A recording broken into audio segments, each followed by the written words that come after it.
Busy na kumakain ng Pamilya Real nang pag-usapan nila ang tungkol sa nalalapit na engagement ni Lysander. Ayaw ng binata noon kaya gulat na gulat siya nang malaman na hindi na pala hiningi ng pamilya niya ang kanyang consent tungkol sa usapin na iyon.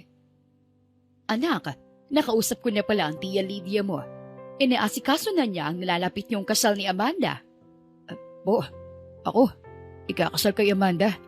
Hindi naman po ako pumapayag tungkol dun . Oo. Hindi ko pa nga nakukuha ang sagot mo. Pero sinabi ko na sa Tia Lydia mo na pumapayag ka na. Alam ko naman na ayun din ang magiging desisyon mo . Inis na inis si Lysander nang marinig iyon. Hindi niya lubos sa kalain na kayang gawin niyon ang kanyang ina sa kanya. Talaga po ba? Pinangunahan niyo na po ako sa isang malaking desisyon sa buhay ko. Hindi mo lang po ninyo ako tinanong. Ano kasi makulang po kayo ? Anak, don't talk to me like that. Nanay mo pa rin ako, kaya kailangan mo pa rin akong sundin at galangin. Well, yes ma. Gusto kitang galangin. Pero ako ba? Kinaalam mo bang desisyon ko? Diba hindi naman? Agad na tumayo si Lysander noon at tumalikod. Galit na galit talaga siya. At tatalikuran mo talaga ako. Anak, come back here! Gina, you can tell him that. Pinangunahan mong anak natin. Ano sa tingin mo ang magiging reaksyon niya? Magiging masaya. Felix, ginagawa ko lang naman ang lahat ng ito para sa kanya. Mali ba ako roon? Sumeryoso ang mukha ni Felix at saka sumagot sa kanyang asawa. Oo, talagang mali ka ron. Hindi naman ikaw ang mag-aasawa kung hindi ang anak natin. Hindi mo na dapat pinanghimasukan pa ang parte na yon ng buhay niya. Sa kabilang banda, agad na tinawagan ni Lysander ang kanyang girlfriend, ang babaeng totoong mahal niya. Hindi alam iyon ng kanyang pamilya dahil alam niyang magagalit sila, lalo na ang kanyang ina. Gail, nasan ka ngayon? Sabihin mo sa akin, pupuntahan kita. Kailangan nating mag-usap. Nasa bahay lang ako. Bakit? May problema ba? Bakit ganyan ang boses mo? Sasabihin ko na lang sa'yo, papunta ko riyan. Hintayin mo ako. At yun nga ang ginawa ni Gail. Hinintay niya si Lysander kahit na alang-alala na siya rito. Isang oras din kasi ang biyahe mula sa bahay ni Lysander papunta ni Gail. Oh, bakit parang nagmamadali ka? May problema, no? Agad na umupo si Lysander sa may sala ng pagbuksan siya ni Gail ng pinto. Gail, mahal mo naman ako, di ba? Gagawin mo naman lahat para sa akin, di ba? Ha? Oo naman. Gagawin ko ang lahat para sa'yo. Mahal kita . Alam mo, kanina pa kitang hindi maintindihan. Kanina pa rin kitang tinatanong. May problema ka ba? Hindi kung ganun. Magpakasal na tayo. May konting ipon naman ako . Konting ayos lang ng kasal natin na gagawin natin. At magiging okay ng lahat . Puno ng pagtataka si Gail nang marinig iyon. Iniisip niya kung bakit bigla na lang naging ganoon ang desisyon ng kanyang nobyo. Seryoso ka ba dyan? At tayo? Ikakasal? Parang ang bilis naman yata ng pagdedesisyon mo, Lysander. Oo. Seryoso naman ako sa desisyon ko. Kilala mo ako. Hindi ako mapagbirong tao. Alam kong ilang buwan pa lang tayo magkasintahan. Pero, pumapayag ka na ba na ikasal sa akin? Nanlaki ang mga mata ni Gail nang marinig iyon mula sa kanyang nobyo. Ha? Sa ngayon, hindi ko pa lamang isasagot dyan. Naiintindihan ko naman kung bakit ganyan ang reaksyon mo. Pabigla-bigla naman kasi ako . Sige, ganito na lang. Hindi ba pwedeng bigyan mo ako ng kahit konting oras para naman makapag-isip pa ako? Ngumiti lang si Lysander sa kanyang nobya bago tuluyang sumagot. Alam ko mahirap . Kahit naman ako . Hindi ko rin alam kung ano magiging buhay nating dalawa. Pero pangako, aalagaan kita. Gagawing prinsesa. Hindi kita iiwan kahit anong mangyari. Parang ganito yung narinig ko sa mga teleserye. Hindi ko lubos sa kalain na mangyayari sa akin ng ganito. Promise, mahal na mahal kita. Ibigyan kita ng konting oras. Sana pagbalik ko rito, nakapagdesisyon ka na. Makalipas pa ang ilang pag-uusap ay umalis na rin agad si Lysander sa bahay ni Gail. Mag-isa na lang sa buhay si Gail. Wala na siyang mga magulang. Lumaki siya sa kanyang lola Glenda. Pumanaw na rin ito months ago. Makalipas ang ilang araw ay tumawag ang dalaga sa binata. Lysander, magkita tayo. May sasabihin ako sa'yo. O sige, walang problema. Pupuntahan agad kita. Hintayin mo ako. Excited na umalis si Lysander sa kanilang bahay. Doon pa lang ay may ideya na siya kung anong sasabihin sa kanya ni Gale. Pero sa loob-loob din niya ay ayaw niyang umasa. Lysander, pasok ka. Maupo ka muna rito sa sala at ipagtitimpla kita ng kape. Okay, maraming salamat. Naghintay lang ng ilang minuto si Lysander bago sila tuluyang magkausap ni Gale. Nakapag-isip-isip na pala ako tungkol sa sinabi mo sa akin nung nakaraan. Kitang-kita ang kaba sa mga mata ni Lysander noon. Nauutal pa siyang nagtanong kay Gale. Anong sagot mo? Pumapayag ka na ba? Oo, pumapayag na ako. Mahal na mahal kita. At ayoko nang mawala ka pa sa akin. Pero sana, malinaw sa ating dalawa na hindi naman ako basta-basta. Totoong nararamdaman ko para sa'yo. Kahit na sobrang bilis lang ng lahat para sa atin. Dahan-dahang hinawakan ni Lysander ang kamay ni Gale. Puno ng pasasalamat at pagmamahal ang kanyang puso para sa dalaga. Hindi mo alam kung gaano mo ako napasaya ngayon. At oo, alam ko naman na hindi madali itong papasukin natin. Parehas lang naman tayo ng nararamdaman. Ang importante lang sa akin ngayon ay ang makasal ako sa'yo. Salamat. Masaya rin ako na magiging asawa kita. Kung alam mo lang. Pero may tanong lang ako. Anong tanong mo? Papait na ngumiti si Gale sa kanyang nobyo bago tuluyang magtanong. Paano yung pagpapaalam natin sa mga magulang mo tungkol dito? Makakapunta ba sila sa kasal natin? Kasi kung oo, kailangan kong maghanda. Huwag kang mag-alala. Ako nang bahala sa kanila. Sisiguraduhin ko na alam nilang pagpapakasal natin.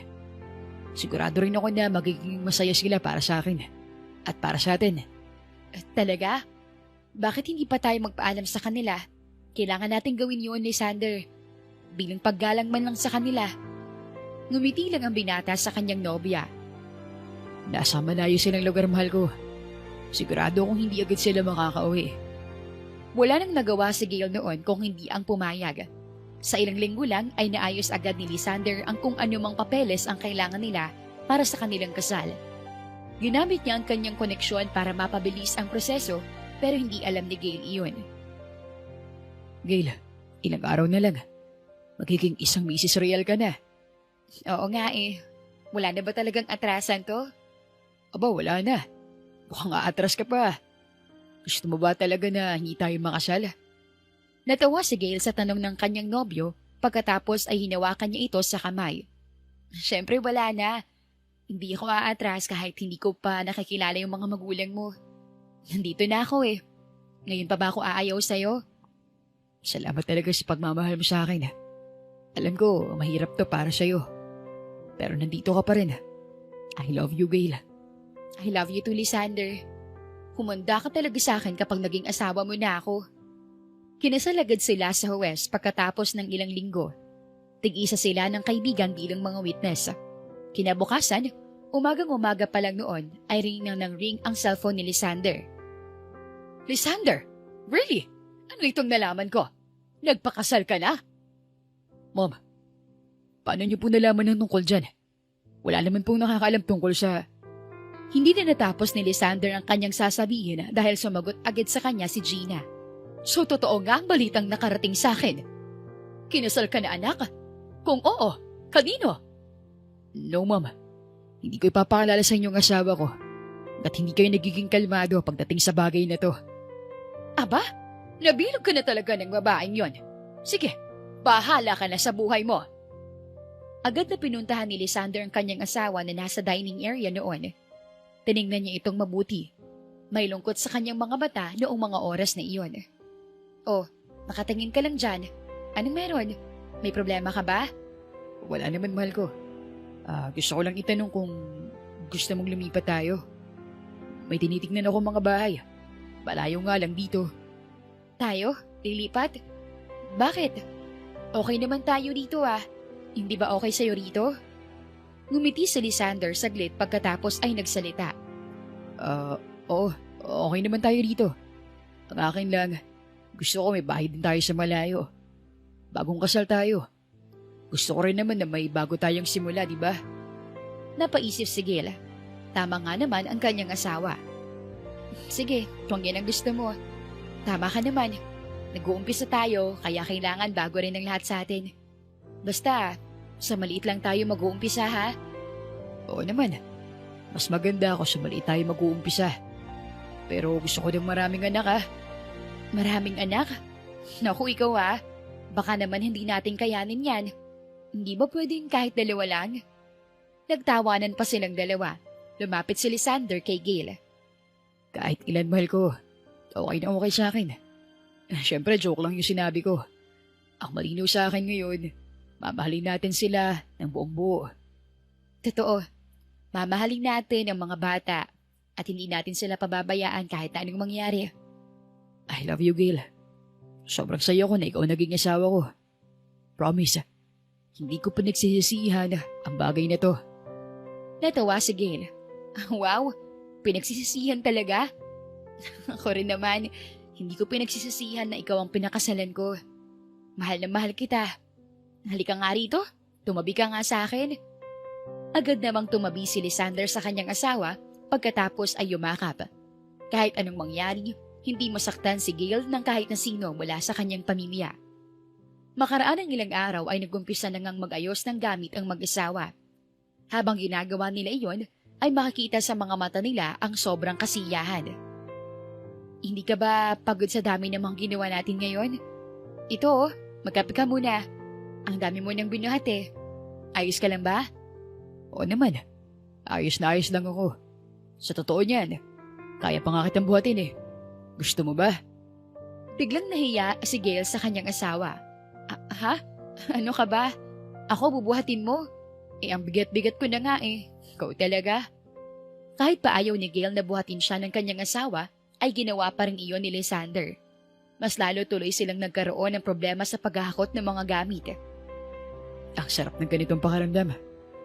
Mas lalo tuloy akong excite sa araw na may mga anak na tayong dalawa. Kailan kayo mangyayari yun? Ikaw naman, anak talaga. Hindi ba pwedeng to follow na yan?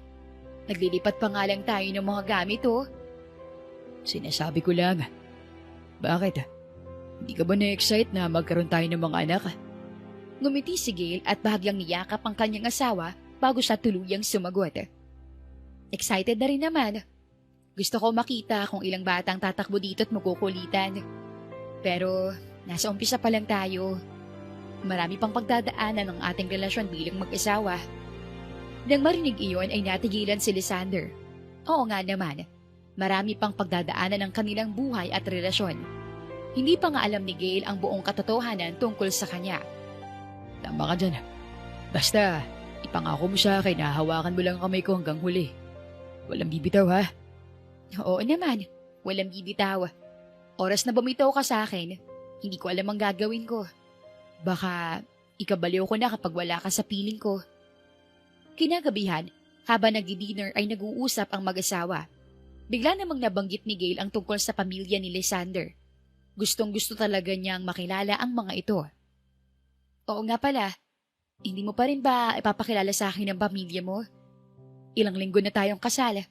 Buwan na nga eh. Hindi pa rin ba sila pwedeng pumunta dito? Yung tungkol dun. Oo, sige.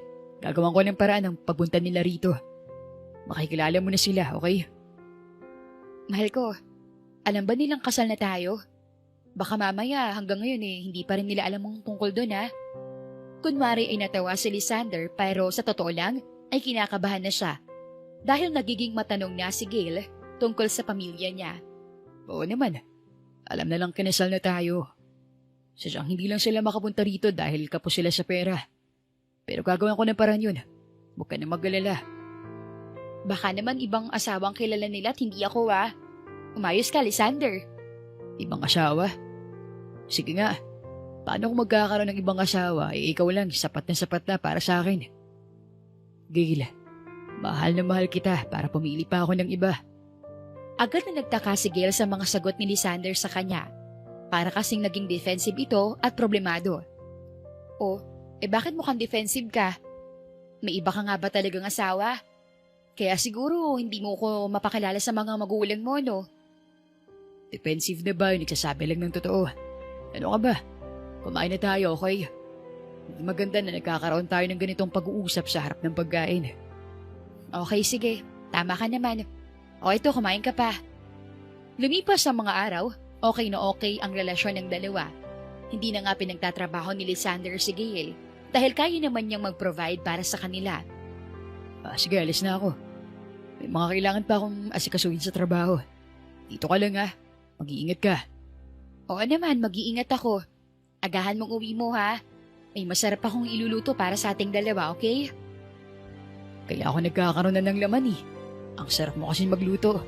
O sige na, alis na ako Ang alam ni Gail na trabaho ni Lysander ay manager sa isang kumpanya.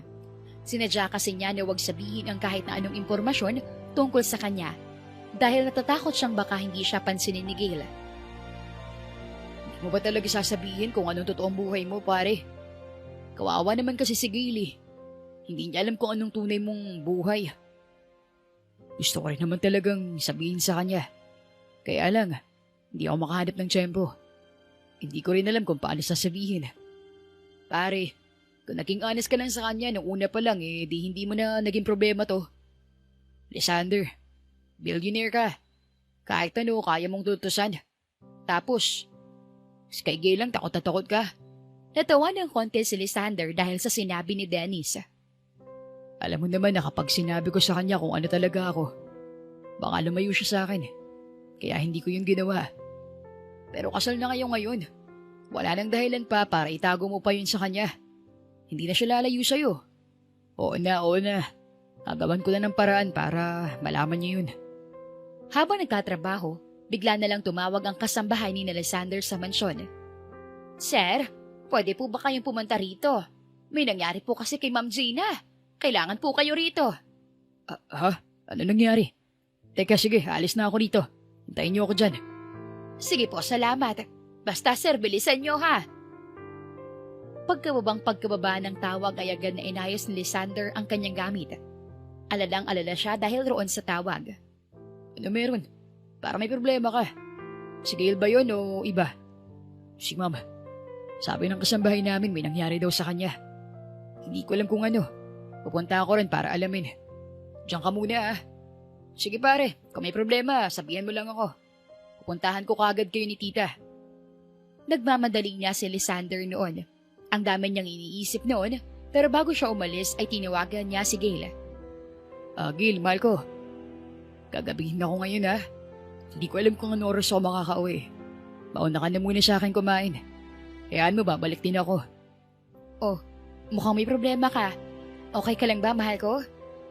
Sasabihin ko sa'yo pagbalik ko. Sa ngayon, kailangan ko na magmadali. Mag-iingat ka dyan. Ilak mo ang pinto I love you. Nagtataka man ay hinayaan na ni Gail ang kanyang asawa. Nangako naman ito na babalik agad, kaya hinintayin na lang niya si Lysander. I love you too. Bye. Ingat ka rin ha. Sa labis na pagmamadali ay hindi naiwasan ni Lysander ang isang truck na paparating. Buti na lang at may ilang tumulong sa kanya. Tumawag agad kayo ng ambulance, dali! Huwag niyong hawakan, delikado yan. Hintayin na natin ng tulong. Wala, kawawa si kuya. Hindi alam ni Gail na may nangyari na pala sa kanyang asawa. Dahil sa pangako nito ay naghintay siya buong gabi. Hindi rin kasi siya nakakatulog nang wala ito sa tabi niya. Nasaan na kayang asawa ko? Gabi na. Kanina pa siyang tumawag. Hintayin ko pa ng konti. Baka sakaling pauwi na rin naman yun.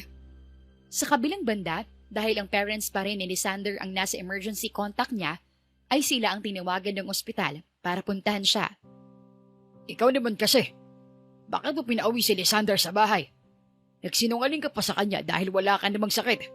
Tingnan mo ang nangyari. Na-aksidente tuloy ang anak mo. Bakit? Alam ko bang tungkol doon, ha? Alam ko bang may mangyayari sa kanyang ganito? Felix naman, hindi itong oras para sisihan mo ko sa mga ganyan. Sino bang mali rito? Hindi ba't ikaw? Natural lang nasisihin kita sa nangyari na sa anak natin. Hindi na pinansin pa ni Gina kung anong sinabi ni Felix sa kanya. Dali-dali na siyang nagpunta sa nurse station para itanong kung nasaan si Lysander.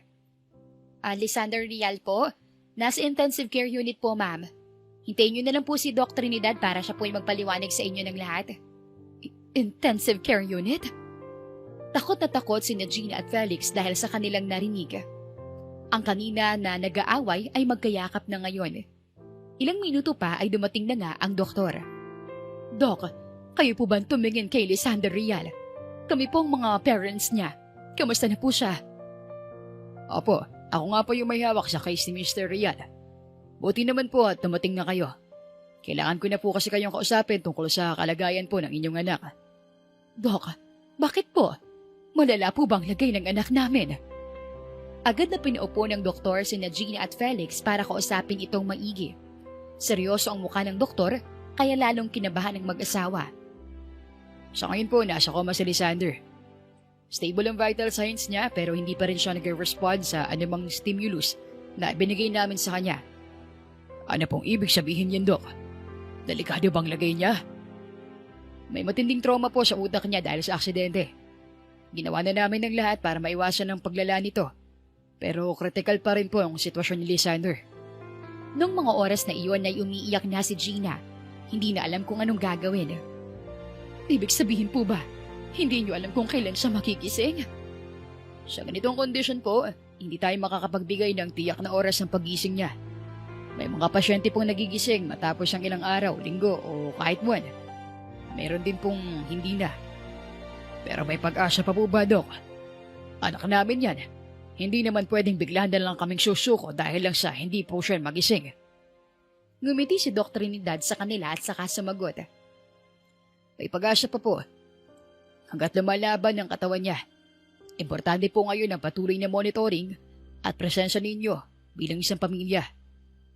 Pwede po ba namin siyang makausap? Sabi nila nakakatulong daw yun. Opo, pwede niyo siyang kausapin o di kaya hawakan ng kamay niya.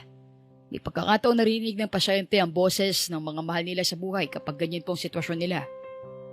Gagawin namin ang lahat, Doc. Para sa anak po namin. Kahit ano pong kailangan niya, ibibigay po namin. Ilang minuto pa silang nag-usap bago tuluyang umalis si Dr. Trinidad para i-accommodate ang iba pa niyang pasyente. Kaya naman siguro natin ito, hindi ba? Oo naman. Kaya natin ito. Para sa anak natin. Kakayanin natin ang lahat. Kahit parang hindi talaga natin kaya. Tara na. Sigurado kung kailangan na tayo ni Lysander. Huwag muna tayo mag-away, please. Hindi makakabuti sa kanya. Pumayag naman noon si Felix at nagpunta na sa ICU para tingnan si Lysander. Unang tingin pa lang ay iyak na ng iyak si Gina. Anak, lalaban tayo Huwag kang bibitiw. Kaya natin ito. I'm really sorry, anak. Kung alam ko lang, hindi na para pauwiin pa kita sa atin. Hayaan mo, babawi si Mommy sa'yo, okay? Mahal na mahal kita. Hinawakan ni Felix ang kamay ni Lysander. Awang-awa siya noon sa oras ng mga iyon. Tama ang Mommy mo. Babawi kami sa'yo. Itatama natin ang lahat, okay? I love you, anak. Lumipas na noon ang ilang araw, alalang-alal na si Gail para sa kanyang asawa. Wala pa rin itong update sa kanya. Kapag tumatawag naman siya, nakapatay na ang cellphone. Sigurado ka bang hindi kayo nag-away, Gail? Ilang araw na kasi, imposible naman na hindi mag-update sa iyong asawa mo. Yun ang iniisip ko eh. Hindi naman siya ganong klaseng tao. Oo, maikli lang ang oras na magkasama kami. Pero hindi niya gagawin sa akin to. Alam niya mag-aalala ako kapag hindi siya nag-update. Paano kaya kung may nangyaring masama sa kanya? Pero hindi pa rin. Hindi na natapos ni Zara ang kanyang sasabihin dahil sumagot agad si Gil sa kanya. Hindi, wag mong sasabihin yan. Walang nangyaring masama sa asawa ko. Isa pa, may nabalitaan ka ba? Wala naman So okay siya. Oo, gets ko naman. Syempre ayaw mo namang isipin na may nangyaring masama sa kanya. Pero kailangan din naman na open ka sa lahat ng possibility, di ba? Pero kung nangyari yun, dapat alam ko na. Kung nangyari yun, dapat may tumawag na sa akin. Ako yung asawa eh. Pagkatapos ng pag-uusap na iyon ay dumiretso na si Gail sa kwarto para tingnan ang kanyang cellphone. Titingnan niya lang sana kung may update sa kanyang asawa pero bigla niyang naalala si Dennis. Tinawagan niya tuloy ito. Hello, sino to? Dennis, si Gil to. Asawa ni Lysander. Gusto ko lang sanang itanong kung may update ka ba tungkol kay Lysander. Hindi ko kasi alam kung nasa na siya eh. Ilang araw na kaming walang communication. Kitang-kita sa mga mata ni Dennis ang labis na pagkagulat. Hindi niya inaasahan ang tawag ni Gil sa kanya. Ha? Ano ka mo? Si Lysander nawawala. Aba, hindi ko alam ang tungkol dyan Kausap ko pa kasi siya nung isang araw. Pagkatapos nun wala na. Sige, ganito na lang. Kapag nagparamdam sa'yo si Lysander, tawagan mo ako kagad Sabihin mo, kailangan talaga naming mag-usap. O sige, sabihan agad kita. Nang ibaba ni Dennis ang tawag ay nakahingan na siya ng maluwag. Yun pala, sinabihan siya ni Gina noon na huwag sabihin kay Gil kung ano ang tunay na sinapit ng kanyang asawa. Muntik na ako dun Buti na lang Dumaan na nga ang ilang buwan, wala pa ring update kay Lysander. Hanap pa rin ang hanap si Gil. Paalala ko lang girl, tao ka rin, napapagod. Alalahanin mo rin naman yung sarili mo. Hindi ba pwede yun? Naiintindihan naman kita. Pero asawa kong hinahanap natin. Hindi basta kung sino lang.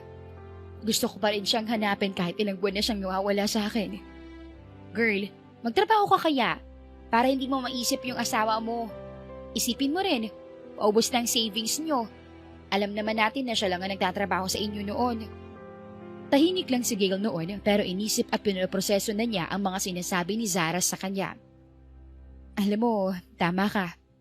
Mukhang kailangan ko na nga ng pera para mahanap ko si Lysander. Pero, ano naman kayong trabaho ang pwede sa akin? Pagkaraan ng isang buwan na inayos na nga niyang lahat ng papeles na kailangan para sa vocational course na kukunin niya. Mag-aaral muna kasi siya bago magtrabaho. Grabe, ang hirap magproseso nito. Buti na lang tapos na ako. Konti na lang makakapag-aral na ako. Okay yan, basta ako, tutulungan kita sa mga baon mo. Kapag may kailangan kang bilhin, ako nang bahala ron. Huwag ka na mag-alala. Sobrang appreciated ni Gail ang ganong trato sa kanya ng kanyang kaibigan. Naluluha pa siyang sumagot dito. Salamat Zara ha. Hindi mo alam kung gaano kalaking bagay para sa akin na hindi mo ko sinusukuan. Ikaw na lang ang meron ako. Wag na wag mo kong iiwan ha. Ano ka ba naman? Oo naman di kita iiwan. Nandito lang ako lagi para sa'yo. Kahit iwan ko na ng lahat, nandito pa rin ako. Okay ba yon? Nag-thumbs up si Gail pagkatapos ay ngumiti. Sa kabilang banda naman, comatose pa rin si Lysander. Ilang beses na siyang papalit-palit ng caregiver pero hindi pa rin siya nagigising. Alalang-alala na ang kanyang mga magulang dahil doon. Hindi pa rin nagigising ang anak natin. Hindi ko na alam ang gagawin. Naiuwi na natin siya rito sa mansyon pero wala pa rin pagbabago. So dahil ba roon ay gusto mo nang sukuan ang anak natin? Hindi ba nag-usap na tayo? Hindi tayo titigil hanggat hindi gumigising si Lysander. Walang susuko. Kailangan niya tayo kaya magpapakatatag tayo hanggat sa huli. Siguro ay pagod lang ako. Ginawa na kasi natin ang lahat pero parang wala pa rin. Pero tama ka. Kung lumalaban ang anak natin, bakit hindi yun ang gawin natin para sa kanya? Habang nakatingin sa anak ay magkayakap ang dalawa. Naluluha na sila pareho dahil sa sitwasyon ng kanilang anak. Oo nga pala. Kailangan na raw umalis muna ni Telma dahil may aasakusuhin siya sa probinsya. Pumayag na ako dahil nalaman kong para sa anak niya yon. Okay lang naman siguro Okay lang naman. Ano pa bang gagawin? Di maghanap na lang tayo ng kapalit. Pang-ilan na ba yan? Si Telma. Pang-7 o pang-6 na caregiver na Nylander yon. Kukuha pa rin ba tayo ng kasunod? Seryosong tumingin si Gina sa kanyang asawa bago tuluyang sumagot. Ayoko man, pero sobrang busy natin sa trabaho, Felix. Naaalagaan naman natin si Lysander, pero hindi pa rin sapat. Kumuha ka na lang ng medyo bata. Mas maganda yun para hindi masyadong mahirap. Mahaba pa ang pasensya. O sige, walang problema. Sasabihin ko kay Robert ang tungkol dito. Thank you, Felix. Salamat. Dahil kahit marami tayong hindi pagkakaunawaan ay nandyan ka pa rin. Iniintindi mo ako, ang anak natin. Gina, ang pagiging isang mabuting ama lang ang kaya kong ibigay sa anak natin. Ipagkakait ko pa ba yun sa kanya? Nabisi na si Gail noon sa pag-aaral niya. Okay naman sa kanya yon dahil nawawala pansamantala sa isip niya si Lysander. Okay naman ang unang linggo mo sa pagpasok, girl. Hindi ka naman nahirapan? Okay naman. Nahihirapan pero kaya naman. Okay nga dahil natututo ako eh. Ang saya rin sa pakiramdam. May naging kaibigan ka na ba? Naku, baka palitan mo na ako niyan ha. Magtatampo talaga ako pag ginawa mo yun. Tumawa si Gail pagkatapos ay sumagot. May ilan na ako naging kaibigan, pero hindi kita papalitan no. Ikaw na nga lang ang pamilya ko, di ba? Nagpatuloy ang pag-aaral ni Gail ng caregiving course. Ilang buwan na rin ang lumipas, may lungkot at saya siyang nararamdaman dahil hindi pa rin niya nakikita sa Lysander. Nandito na yung certificate, Zara. Sa wakas, tapos na rin ako sa pag-aaral ng caregiving. Makakapagtrabaho na ako. Hindi na sayang yung mga araw na hirap ka, Gail. I'm so proud of you. Sigurado ako na proud din sa'yo si Lysander kung nandito siya ngayon. Biglang natahimik si Gail noon. Naging seryoso ang kanyang muka. Proud? Hindi na nga nagparamdam kahit kailan ang lalaking yun eh. Hindi ko na alam kung nasan siya. Minsan, naiisip ko na baka may iba na siyang pamilya at iniwan na lang niya ako basta rito. Dahil sa sinabi ni Gail ay natahimik na lang si Zara. Hindi naman niya masisisi ang kaibigan dahil ilang buwan na rin talaga itong naghihintay sa kanyang asawa. Si Gail noon ay nagsimula ng maghanap ng trabaho online. Katulong niya sa paghahanap ang kanyang kaibigang si Zara. Girl, nawawala na ako ng pag-asa ha. Para ang ganda-ganda mo para sa mga trabaho na to. Baka mamaya apihin ka lang nila ron ha. Ano ka ba? Ayos lang yan. Kahit anong trabaho, basta marangal, mag-a-apply ako. Kailangan na kailangan ko yan ngayon eh. Sigurado ka ba? Hindi ka ba mahihirapan? Ngumiti ng malungkot si Gail kay Zara. Zara, kung ano-anong pait at sakit ang naranasan ko, ngayon ba ako mahihirapan? Siyempre lalaban na ako. Mag-isa na lang ako ngayon.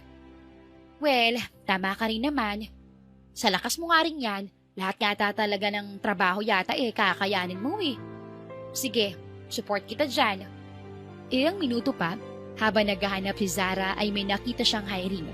Sobrang laki ng sweldo, kaya nakuha noon ang atensyon niya. Agad niya yung pinakita sa kanyang kaibigan. Uy, magandang sahod ah. Ano ba yung babantayan ko? Prinsipe ng ibang bansa? Bakit sobrang laking sahod naman yata niyan? Naku girl, baka nga. O di kaya ay matandang mayaman na madaling mamatay? Siguro, ganun ang babantayin mo kaya sobrang laki ng sweldo dyan. Ano, mag-a-apply ba tayo? Sige, applyan mo lang lahat ng makita mo dyan. Basta yung legit lang ha. Nang magpapasa na si Gail ng kanyang resume, ay napansin ni Zara na hindi rin pala apelyido ni Xander ang apelyido ni Gail. Hindi ka pa rin pala real hanggang ngayon? Ilang buwan na yun ah. Hindi pala naayos ni Lysander yun? Hindi eh. On process na yun pero nawala na nga siya. Kaya hindi na natuloy. Sayang pero ganun talaga. Nasaan na kaya siya ngayon no? Natahimik na lang si Gail noon at nagpatuloy na sa paghanap ng trabaho online. Makaraan ng ilang linggo, natanggap na nga siya. Ang sekretary ni Felix ang nag-interview sa kanya. May karanasan ka na ba sa pag-alaga ng pasyente? Wala pa nan pong actual pero ako po kasi yung nag-aalaga sa lola ko noon. Hindi ko po alam kung counted po yun pero yun lang po yung experience ko. Marunong ka bang magbigay ng gamot at sumunod sa schedule? Ngumiti si Gail bago tuluyang sumagot. Opo, napag-aralan ko na po yun sa caregiving course ko. Kayang-kaya ko po yun. Isa pa, hindi naman po ako malilimutin. Tumangutang-ulang ang sekretary. Sige, I will take note of this. Maraming salamat. Tatawagan na lang kita kapag ikaw na talagang kukunin namin. Sige po. Nalungkot ng konti si Gail noon dahil ang buong akala niya ay pasok na siya sa trabaho. Pero hindi pa rin pala. Aalis na sana siya sa mansyon pero biglang lumabas sina Gina at Felix. Siya na ba ang kukunin natin bilang caregiver ng anak ko? Mag-i-interview pa po sana ako ng iba, ma'am. Pero sa tingin niyo po, siya na ba yung kukunin natin, ma'am? Tinignan ni Gina si Gail mula ulo hanggang paa. Seryoso ito at mataray kung tumingin, kaya takot na takot ang dalaga sa kanya. Ayos naman na siya para sa anak ko, iha. Hindi ka naman siguro madaling sumuko, ano? Masyadong mahabang panahon ang kailangan mo para sa anak ko. Oo nga, bata ka pa naman. Sigurado kung may lakas ka pa para sa trabahong ito. Gulong-gulo na si Gail sa kanyang mga naririnig. Hindi tuloy niya maiwasang hindi magtanong sa mag-asawa. Ano po bang ibig niyong sabihin? Mahirap po bang alagaan ang anak ninyo? Mahirap. Oras ng batayan dahil hinlang buwan na siyang comatose pagkatapos ng aksidente niya. Nanlaki ang mga mata ni Gail dahil sa kanyang narinig. Oo, alam niyang mahihirapan siya dahil unang caregiving job niya ito. Pero inisip niyang kailangan niya ng pera. Sige po, kakayanin ko ang trabahong ito. Wala pong magiging problema sa akin. Maraming salamat po na ako pong pinili ninyo. I guess you can start tomorrow. Pwede ka ba bukas, Iha? Oo naman po. Bukas na bukas agad, ma'am. Pwede po ako. Masayang-masaya si Gail noon dahil sa wakas ay may trabaho na siya. Pag-uwi ay agad niya iyong sinabi kay Zara. What? Comatose ang unang patient mo? Seryoso ka ba? Kaya mo talaga yun? Zara, ano ka ba? Siyempre kakayanin ko na yun ngayon. Tsaka, napansin ko naman na nakakaawa yung pamilya ng unang patient ko. Kung nakita mo lang sila kanina, baka pumayag ka rin eh. Hindi na kasi talaga nila alam kung kailan gigising yung anak nila. Sana kayanin mo nga. Mahirap naman kung hindi. Kinabukasan, maagang gumising si Gail para sa kanyang unang araw sa trabaho. Excited siya, nakabado. Nagulat na lang siya nang nagising din pala si Zara. Good morning! Buti na lang at gising ka na pala. Oh, naghanda na ako ng pagkain para sa iyo Sana magustuhan mo. Good luck sa unang araw ng trabaho mo, girl. Uy, thanks Hindi mo naman kailangan gawin to pero ginawa mo pa rin. Oo, good dapat talaga ang morning dahil unang araw ko to sa trabaho. Umupo si Zara at Gail sa dining area pagkatapos ay nagdasal. Pagkatapos magdasal ay nagsimula na silang kumain. Sana talagang okay ka ron sa trabaho mo, no? Hindi sana sila masungit. Mukhang okay naman sila. Siguro problemado lang talaga dahil sa anak nila. Iintindihin ko na lang. Mahirap din kasi talaga yung sitwasyon nila eh. True ka naman siyan. Pero nakita mo ba yung magiging pasyente mo? Anong itsura? Malala ba yung kondisyon? Lalaki o babae? Napaisip si Gail. Hindi nga pala niya nalaman iyon kahapon dahil basta na lang siyang kinausap noon ng mag-asawa. Ngumiti na lang siya kay Zara bago tuluyang sumagot. Hindi ko nga nakita eh. Pero hayaan mo mamaya makikilala ko na yon. Sasabihin ko agad sa yung update tungkol dyan sa tanong mo Pagdating sa mansyon ay manghang-mangha si Zara sa structure nito. Uy, wow!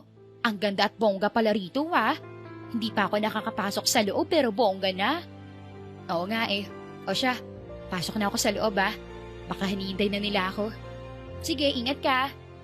Ilang minuto pa ay tinawag na siya ng caregiver na papalitan niya para ituro na sa kanya kung anong gagawin niya sa kanyang trabaho. Gail, tama ba? Ikaw na ang caregiver ni Sir Kailangan mo maging maingat at sundin mo talaga ang bawat process dito. Opo, gagawin ko pong lahat ng makakaya ko. Una, siguraduhin mong malinis ang kamay mo bago mo siya hawakan. Palaging i-check ang mga IV, oxygen at monitoring devices niya. Ngumiti si Gail, positive sa kanyang unang sabak sa trabaho. Opo, kailangan ko rin po bang kausapin yung pasyente? Oo, mahalaga yan. Sabihin mo kung anong ginagawa mo sa kanya. Kahit simpleng pag-aayos ng kumot niya o pagpalit ng posisyon. Naiintindihan ko po. Nagbilin pa ulit ang caregiver sa kanya. After 2 hours, i-reposisyon mo siya para maiwasan yung bed sores. Bantayan mo rin ang paghinga niya at agad mong i-report sa mga narito kung may pagbabago, okay? Alam na nila kung anong gagawin nila. Nang pumasok sila sa kwarto ni Lizander ay nagulat si Gail. Ang lalaking hinahanap niya ay nasa harapan na niya ngayon. Comatose at siya pa ang mag-aalaga. Maiwan na kita rito. Ikaw nang bahala, Sige po. Nang maiwan na si Gail sa loob ng kwarto, ay agad niyang hinawakan ng kamay ni Lizander. Gustong-gusto niya itong yakapin pero alam niyang hindi pwede. Iyak siya ng iyak. Mahal ko, ano nangyari sa'yo? Ang buong akala ko hindi na kita makakita. Pero ayaw rin naman kitang makita sa ganitong kalagayan. Okay ka lang ba? Gano'n ka nakatagal na narito? Ano ba talagang nangyari sa'yo? Bagyang natawa si Gail sa kanyang sarili dahil alam niyang hindi sasagot sa kanya ang asawa kahit ano pang gawin niya. Kung ano-ano pang tinatanong ko sa'yo, alam ko naman na hindi mo ko sasagutin. Hayaan mo, ako na ang caregiver mo ngayon. Gagawin kong lahat para gumaling ka, ha? Promise ko sa'yo, malalagpasan mo to. Nagumpisa na nga si Gail sa pag-aalaga kay Lysander. Wala siyang ginawa kundi ang bantayan ito ng walang humpay. Kahit mahirap ay ginawa niya ito para sa kanyang asawa. Ang gwapo mo talaga. Partida, tulog ka pa niya na. Para ka tuloy Disney Prince dahil sa pagkakahiga mo dyan. Komportable ka naman siguro, no? Ilang minuto pa, ay dumalo sa kwarto ni Lysander ang kanyang mga magulang. Agad na inayos ni Gail ang sarili. Hindi na rin niya nasabi sa mga ito kung anong tunay na relasyon niya kay Lysander. Dahil natatakot siya na baka hindi na niya muling makita pa ang asawa. Mabuti naman at naituro na pala sa'yo kung anong dapat mong gawin sa anak kong si Lysander, iha. Opo, naintindihan ko naman po agad kung anong mga dapat gawin. Kayang-kaya ko na po ito. Maraming salamat po ulit sa trabaho. Walang anuman. Sige, maiwan ko na kayo rito. Kapag may kailangan ka para sa kanya, o kung nag-respond na siya, sabihan mo lang kami. Nang umalis na si Gina ay naging focus na ulit si Gail sa kanyang asawa. Mahal ko, mataray bang nanay mo? Ikaw di mo sinabi sa akin na may kaya naman pala kayo. Bakit? Sa tingin mo ba mag-iiba yung tingin ko sa'yo kung sakaling malaman ko yon? Inayos-ayos pa ni Gail ang kumot ni Lysander bago tuluyang sumagot. Mamaya, lilinisan na kita ha? Para maging komportable ka. Pagkabalik niya galing sa iba pang gawain, inayos agad ni Gail ang IV at tinitigan ang chart. Stable vitals mo ngayon. Binaba niya ang chart pagkatapos ay umupo sa tabi ni Lysander. Hinawakan niya ang kamay nito. Alam mo ba, kahit hindi ka nagsasalita, pakiramdam ko naririnig mo naman ako. Kaya wag kang susuko ha. Laban lang mahal ko. Hindi rin ako susuko sa'yo. Paulit-ulit na sa araw-araw ang pagre-reposition, pagkapalit ng kumot, pag-monitor ni Gail kay Lysander. Araw-araw kita nga alagaan, hanggat kaya ko, hanggang sa magising ka. Hihintayin ko ang araw na yun. Promise. Makalipas ang ilang araw, habang patuloy na inaalagaan ni Gail si Lysander, ay unti-unti na rin siya nag-o-observe sa kanyang paligid. Ultimo ang kasambahay doon ay tinanong niya pa. O Gail, magkape tinapay ka muna. Baka nahihirapan ka na sa trabaho mo rito eh. Sige, kain ka lang. Maraming salamat po Ate Chona. Ay, Ate Chona, pwede ba ako magtanong kahit konting lang? Ngumiti si Chona sa kanya bago ito tuluyang sumagot.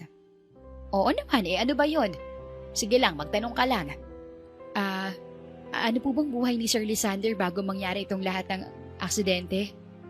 Napansin ko po kasi parang nakakaawa talaga si Sir. Ang buhay ni Lysander bago siya makomatose. Okay naman. Actually, ikakasol na sana siya sa isang dalagang mayaman. Kaya lang bigla na lang siyang nawala at umalis. Hindi na nagpakita. Gulat na gulat doon si Gail. Hindi niya lubos akalaing na wala siyang alam tungkol sa mga bagay na ito. Asawa niya si Lysander pero kahit kailan ay hindi nito naikwento ang parteng iyon sa kanya. Po, ikakasal na sana siya? Sayang naman hindi pa umabot. Hindi ko nga alam iha kung okay na yun ang nangyari sa kanya o ano eh. Kasi ang alam ko, hindi naman niya mahal yung pakakasalan niya dapat. Sigurado ako, kung okay si Lysander ngayon, kasal na siya roon. Paano pong hindi masaya?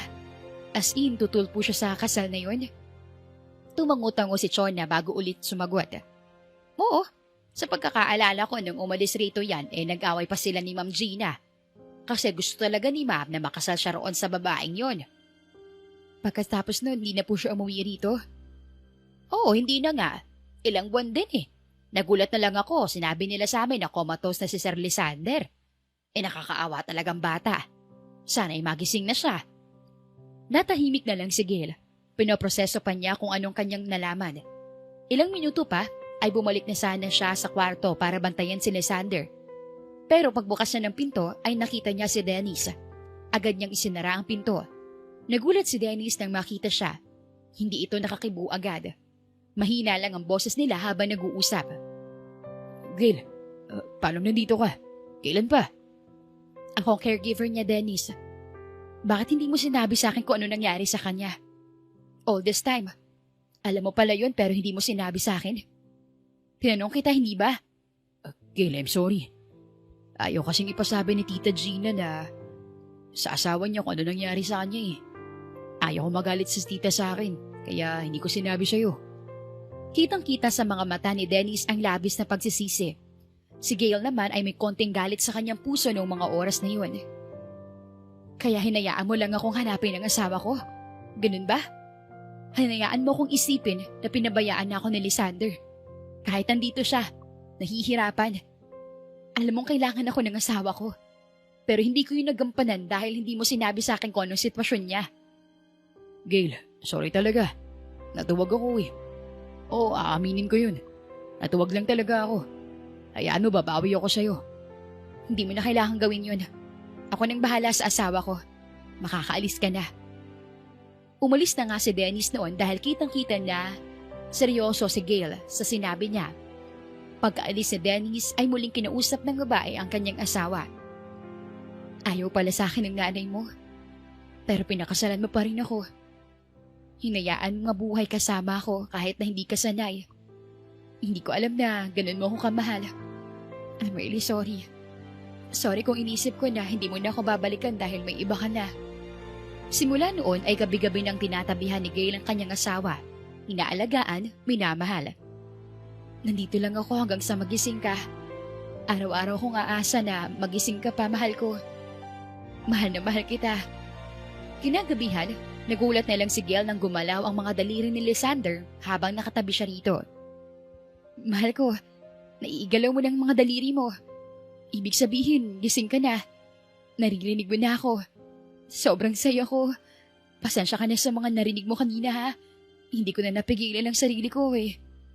Lumipas pa ang ilang gabi. Naimulat na ni Lysander ang kanyang mga mata. Magkatabi sila noon. My wife. Sinubukan niyang hawakan si Gail. Nagulat ito pero sobrang saya niya. Mahal ko, gising ka na. Ano nang pakiramdam mo? Oh wait, ito-check ko ang vital signs mo ah. Teka lang. Chinek na nga ni Gail ang vital signs ni Lysander. Nang makita niyang okay naman ay sobrang saya niya. Bago niya sabihin sa pamilya na gising na si Lysander, ay nagkaroon muna sila ng oras sa isa't isa. Baka magtaka ka. Ako ng official caregiver mo.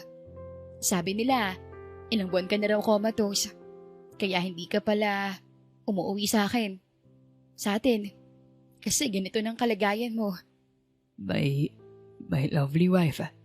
Hinawakan ni Gail ang kamay ni Lysander bago tuluyang sabihin sa pamilya ng asawa na gising na ito. What?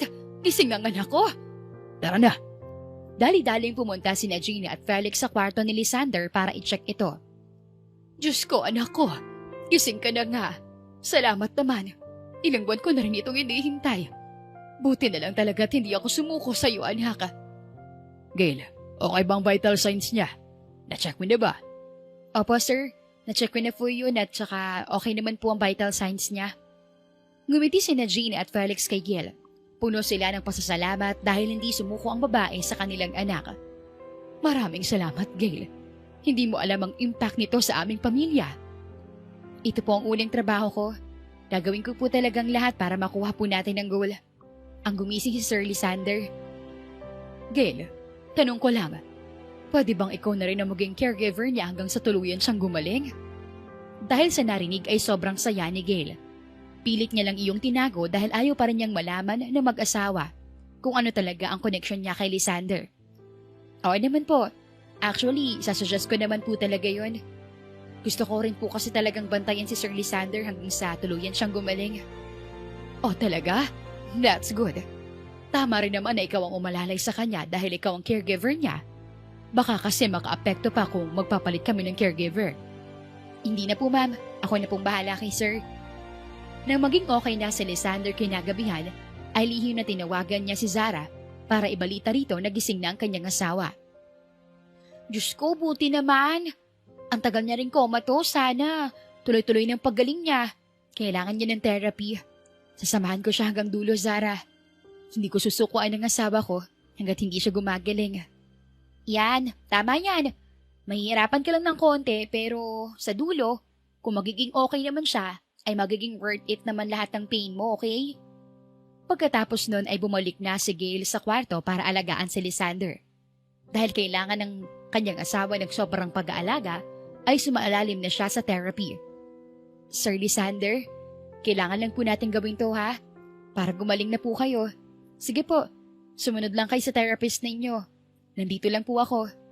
Dahil magaling ang therapist ni Lysander at parati sila nag-e-exercise ni Gail, ay nagiging normal na kahit paano ang pagsasalita niya. Magandang balita yan. Makapagsasalita ka na. Diyos ko anak, kung alam mo lang kung gaano kami ka-devastated tungkol sa nangyari sa'yo. Salamat sa talaga sa Diyos. Tuloy-tuloy ng paggaling mo. Hirap pa rin po ako. Pero better na po kaysa dati. Thank you, Mom. Hindi niyo po ako pinabayaan. Hindi na talaga kita pababayaan, anak ko. Dahil anak kita. Mahal na mahal kita, anak, kahit ano pang mangyari sa ating dalawa.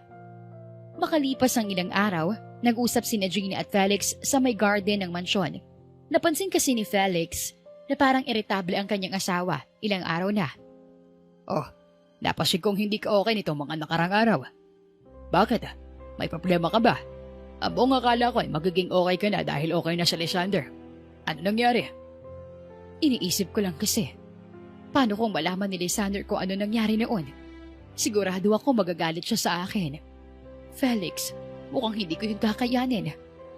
Alin? Yung niloko mo siya na may nangyari siya yung masama kaya nagmadali siya at nakoma. Inis na inis si Gina noon dahil talagang dinetalye pa ni Felix kung anong kasalanan niya sa kanyang anak. Ano? Ilalakas mo talagang boses mo? Hindi ka na ba magpapapigil? Mamaya baka may makarinig sa'yo. Lagot tayong dalawa. Ang hindi nila alam ay napadaan na noon si Gail sa likod nila. Gulat na gulat siya sa kanyang narinig pero ipinagpatuloy pa rin niya ang pakikinig. Gina, mukhang kahit anong gawin mo ay kailangan malaman yun ng anak natin. Mas magagalit siya kung sa iba pa niya malalaman na tungkol doon. Kagagaling lang ng anak mo. Gusto mo bang mahirapan na naman siyang dahil lang sa atin? Felix naman. Doon na pumasok si Gail sa usapan. Hindi na niya kaya pa kung ano mang narinig niya mula sa mag-asawa. Kayo palang dahilan kung bakit nakomato si Lysander. Ni hindi mo lang kayo humingi ng pasensya sa kanya pagkatapos niyang magising. Gail, anong ginagawa mo rito? Isa pa, bakit ganyahan ka kung makapag-usap sa akin? Caregiver ka lang niya. Anong karapatan mo para sabihin sa akin yan? Gina, utang na loob. Huwag ka na makipag-away pa. Baka marinig ka ni Lysander. Inis na inis si Gina noon dahil parang kay Gail pa sumasang-ayon si Felix. Bakit ganyan ang pananalita mo? Ako ang asawa mo. Sa akin ka dapat pumapanig. Isipin mo kung bakit ganito ako magsalita sa'yo. All this time, ikaw ang mali. Ikaw ang may kasalanan kung bakit nangyari yun sa anak natin. Galit na galit pa rin si Gina. Napatingin siya kay Gail na nilisik ang mga mata. Ano bang tinitingin-tingin mo dyan? Puntahan mo na lang si Lysander sa loob ng kwarto niya. Kailangan ka ng ano ko roon. Hindi. Hindi ako pupunta roon hanggat hindi ko nasasabi sa'yo kung ano ako sa buhay ng anak mo. Natigilan si Gina sa kanyang kinatatayuan. Hindi maintindihan kung anong ibig sabihin ni Gail. Ha? Anong sinasabi mo? Ako lang naman po, ang babaeng pinakasalan ng pasikreto ng anak mo bago siya nakoma. Ha? Paano nangyaring iyon na ikaw ang napiling caregiver? Hindi mo lang ba nila nakita na isa kang real? Natawa saglit si Gail dahil sa kanyang narinig. Tila ba nakalimutan ni Gina na siya mismo ang nag-hire kay Gail para maging caregiver ni Lysander. Sino bang pumayag na ako ang kunin bilang caregiver ng asawa ko? Hindi ba't ikaw mismo? Isa pa, hindi pa ako registered bilang isang real. Kaya Zinatra ang nabasa niyo sa resume ko. Walang hiya ka? Hindi mo man lang inamin sa akin na ikaw ang asawa ng anak ko? Pagkasabi nun ay dali-daling pumunta si Gina malapit kay Gail at sinabunutan niya ito. Aray ko! Aray, masakit po! Tama lang sa'yo yan. Sinungaling ka? Ginamit mo pang kalagayan ng anak ko para lang mapalapit ka sa kanya. Bakit hindi? Kahit anong gawin mo, asawa na ako ng anak mo. Legal ang kasal namin. Pilit na pinaghihiwalay ni Felix ang dalawa. Ang hindi nila alam ay papunta na pala sa may garden si Lysander noon, gamit ang electric wheelchair niya. Gail, nasaan ka? Hindi na natapos ni Lysander ang kung ano mang kanyang sasabihin dahil nakita niyang nag-aaway sina Gail at Gina. Mom, Gail, ano ba? Natigilan ng dalawa at napatingin kung saan nanggaling ang boses. Anak, ikaw pala yan. Pumasok ka na sa loob at magpahinga. Hayaan mo na kami rito. Hayaan? Talagang hanggang ngayon, hindi niyo pa rin po sasabihin sa anak ninyo kung anong totoo? Anong totoo? Teka, naguguluhan ako. Ano bang meron at nag-aaway kayo? Agad na lumapit si Gail kay Lysander para ipaliwanag sa kanya kung anong ginawa ng kanyang ina noon. Alam mo ba kung anong ginawa ng nanay mo sa'yo? Siya lang naman ang dahilan kung bakit naging ganyan ka ngayon. Ha? Anong ibig mo sabihin, Gail? Na-aksidente ako, di ba? Paano mangyayaring kasalanan yun ni Mom? Tumigil ka na! Tigil na! Hindi nakakabuti sa anak ko kung ano mang sasabihin mo sa kanya. Anak, let's go. Pumasok ka na sa kwarto mo para makapagpahinga ka na. Halatang ayaw ni Lysander na makinig sa kanyang ina noong mga oras na iyon. Hinihintay pa rin niya ang mga susunod na sasabihin ni Gail sa kanya. Ano ba kasi yun, Mom? Anong kasalanan mo sa akin? Lysander, nagkunwari siyang may sakit noon para puntahan mo siya dahil ayaw niyang nasa akin ka. Hindi makapaniwala si Lysander noon. May sakit sa puso niya. Parang hindi siya makahinga. Totoo ba to, Mom? Dad, ikaw, alam niyo po bang tungkol dito? Oo, anak. Tulad mo, nagalit din ako sa kanya. Pero nakita ko naman kung gaano kanya inalagaan. Kaya hinayaan ko na yon. I'm really sorry, anak. Hindi ko alam na mangyayari yun sa'yo, anak. Hindi ko sinasadya. Hindi ko ginusto. Sana mapatawad mo ako sa maling ginawa ko. Nakaluhod na sina Gina sa harapan ni Lysander noon. At hindi niyo mo lang sinabi sa akin kung anong ginawa ninyo, Mom. I suffered a lot dahil sa nangyari. Paano ko namatay ako sa car crash na yun? It was too late when I realized na sobrang mali ang desisyon ko na yun. I'm really sorry, anak. Okay lang naman kung hindi mo agad ako mapatawad. Promise, intinding-intindi kita pero hindi ako titigil. Gagawin kong lahat para mapatawad mo ako. Naiwan na lang na nakaluhod si Gina noon. Pinasok na kasi ni Gail si Lysander dahil kitang-kita niya na stress na ito. Pagpasok sa loob ng kwarto ay pinahiga niya ang kanyang asawa at kumuha siya ng tubig. Uminom ka muna ng tubig para kumalma ka. Pasensya ka na dahil nag-away pa kami ng nanay mo sa harapan mo, ha? Hindi ko kasi kaya na walang gawin eh. Ikaw nag-suffer sa isang bagay na hindi naman dapat nangyari. Kung hindi lang yun ginawa. Naiintindihan kita. Ako nga gusto ko rin mag-sorry. Dahil hindi mo lang kita na ipagtanggol ng maayos sa kanya. Hindi mo na dapat ito naranasan. Lysander, pinili ko to. Pinili kitang mahalin kaya lahat ng kasama nun ay pinipili ko rin. Mabuti man o masama, kasama na yun sa relasyon natin. Masayang masaya si Lysander noon dahil naiintindihan ni Gail ang sitwasyon. Hanga rin siya rito dahil sa tapang na pinakita niya. Hayaan mo, simula ngayon, kasama mo na ako sa laban mo. Matagal ba na akong dumating pero nandito na ako ngayon. Handa akong gawin ng lahat para sa'yo. Maraming salamat. Ang hiling ko lang ngayon, sana matanggap na niya kung ano man tayo sa isa't isa. Sa totoo niyan, ayoko naman talagang awayin siya eh. Pero ganun pa rin ang nangyari. Hiling ko rin yan, pero may proseso ang lahat. Lagi na lang tayo magdasal na sana mawala ng galit niyo sa isa't isa. Makalipas ng ilang araw, naging mabuti na nga talaga ang kalagayan ni Lysander. Ganun pa man, ay tinutulungan pa rin siya ni Gail. Talaga bang totoo na ang kasal ninyo? Bakit, Ma'am? Kung hindi, may gagawin ka ba para makasal ako sa iba? Tulad ng ginawa mo sa akin noon. Hindi naman sa ganun, anak. Nagtatanong lang ako. Hindi ko pa rin kasi maintindihan hanggang ngayon kung bakit siyang pinili mo. Seryosong tumingin si Lysander sa kanyang ina bago tuluyang sumagot. Dahil kahit nasa kahirapan, kaya niya ako samahan. Siya ang kasama ko habang nagpapagaling ako. Hindi pa ba sapat na patunay yun na siyang karapat-dapat para sa akin? Kaya rin naman gawin niya ni Amanda. Hindi na natapos ni Gina ang kanyang sasabihin dahil sumagot agad si Lysander sa kanya. Mom, kahit anong gawin na sabihin niyo sa akin, hindi ko nagagawin ko ano man ang gusto ninyo. Totoong kasal na kami ni Gail. Kaya kung ano man ang nasa isip ninyo, hindi na yun matutupad. Hindi na nakapagsalita noon si Gina dahil alam niyang kahit ano pang sabihin niya, ay talo na siya sa kanyang anak. Pagkatapos kumain, naisip ni Gail na kausapin ng kanyang asawa tungkol sa isang bagay. Alam kong hindi pa oras para dito, pero pwede bang kapag naging okay ka na talaga, umalis na tayo rito? Gusto ko na kasing umuwi sa bahay ko eh. Pwede naman kitang alagaan doon kung okay lang sa'yo. Bakit? Hirap ka na ba? Inaaway ka pa rin ba ni Ma'am kahit na kinausap ko na siya tungkol sa'yo?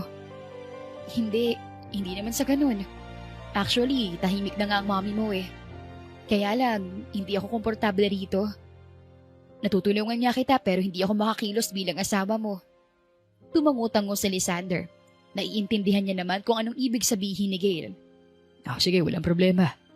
Oras na maging okay na ako. Aalis na agad tayo rito. Yun pala ay nakikinig si Gina sa kanilang dalawa. Dali-dali itong pumasok at nagalit sa mag-asawa. Ano yung narinig ko na aalis na kayo? Ano ba talagang gusto mo, Gail? Magalit ako sa'yo? Bakit mo ilalayo ang anak ko sa akin? Mama, ano ba? Nasa tamang edad naman ako para dito. Isa pa mag-asawa na kami. Pwede na kami mag-decide para sa sarili namin. Dahil pa rin ba ito sa nagawa ko, anak? Kung oo, pasensya ka na. Hindi ko sinasadya yun. Please, patawarin mo na ako. Gusto ko lang naman na alagaan kita, anak. Dito na lang kayo, please. Seryoso ang mga mata ni Lysander habang nakatingin sa mga mata ni Gina. Mapapatawad lang kita, Mama. Kapag naging okay ka na with Gail, kailangan mo siyang tanggapin dahil asawa ko na siya. Hindi mo na mababago yun. Oo, sige, gagawin ko. Susubukan ko. Huwag lang kayong umalis dito sa mansyon. Please, anak. Promise, Mom. Ngumiti ng mapait si Gina sa kanyang anak pagkatapos ay niyakap niya ito. Oo, anak. Kahit mahirap gagawin ko, huwag ka lang mawala sa akin. Mabuting tao si Gail, Mom. Hindi ko naman siya mamahalin ng ganito kung nakakasama siya para sa akin. Kilalanin mo lang siya, please. I will do that. Maraming salamat at binigyan mo ko ng chance, anak. Pagkatapos ng pag-uusap na yon, si Gail naman ang kinausap ni Lysander. Piniliwanag nito ang sitwasyon sa kanyang asawa. Mahal ko, may gusto sana akong sabihin sa'yo. Okay lang ba? Ano yun? Tungkol saan?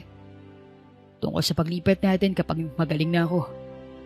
Narinig kasi ni Mom yun. Ayaw niya na umalis ako rito. Yun pa lang ang sinasabi ni Lysander ay ayaw na ni Gail na pakinggan ang mga susunod na sasabihin niya. At pinakinggan mo siya? Naniwala ka sa kanya na matatanggap niya ako? Oo naman. Naniniwala ako na matatanggap ka niya dahil makakita niya kung paano mo ko mahalin. Oras na may gawin siya sa'yo, aalis na talaga tayo, okay? Hindi ko alam. Gusto ko maniwala pero natatakot ako. Sobrang laki ng inis sa akin ng nanay mo. Paano kung niloloko niya lang pala tayo? Hindi pa man sinasabi ni Gail iyon ay alam na ni Lysander na pwedeng gawin yun ng kanyang ina sa kanila. Dahan-dahan na hiniwakan ni Lysander ang kamay ng asawa. Promise, Gail. Ibigay mo lang sa akin ng chance na to. Pinapangako ko sa'yo na paprotektahan kita.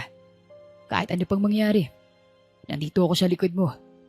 Mahal na mahal kita. Sige, susubukan ko para sa'yo.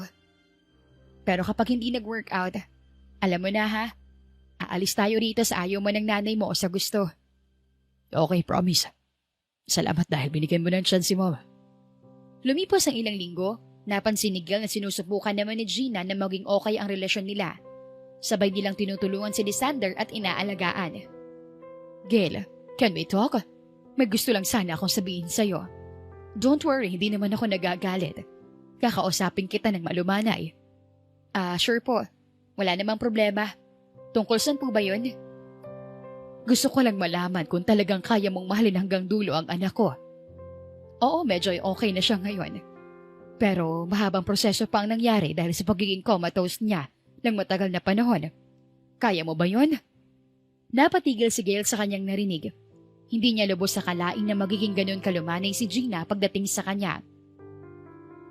Nung nakita kong kalagayan niya, aaminin ko po na takot ako noon.